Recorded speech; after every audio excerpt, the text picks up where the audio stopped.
So येणारा September महिना मेष राशीसाठी कसा असणार आहे हे मी तुम्हाला सांगणार आहे. हा महिना संमिश्र असणार आहे, त्याचबरोबर तुम्हाला खूप खर्च होणार आहे. त्यामुळे खर्च होतोय त्या गोष्टीकडे लक्ष ठेवा. पैसे तर खर्च खूप होत आहेत आणि जर तुमच्याकडे चांगली अमाऊंट असेल तर दागिने घेणे किंवा एखादी कार गाडी जर तुमच्या घ्यायची असेल तर नक्की घ्या, कारण खूप पैसा जर असेल तो पैसा पटापट कसा जातो हे तुम्हाला कळणार नाही आणि त्यामुळे तुम्हाला जास्त टेन्शन येईल की इतके पैसे आपले खर्च का होतात. त्याचबरोबर नोकरीच्या किंवा बिझनेसमध्ये जर तुम्ही बघाल तर थोडासा काळ थोडासा अवघड वाटतो आहे.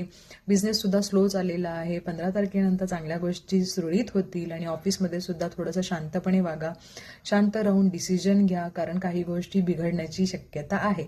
त्याचबरोबर थोडासा हिटचा प्रॉब्लेम होऊ शकतो, लाईक कुणाला तोंड येऊ शकतं किंवा थोड्याशा पुरळ चेहऱ्यावर येऊ शकतात. अशा काही हिट रिलेटेड जे काही आजार आहे ते थोडेसे तुम्हाला होऊ शकतात.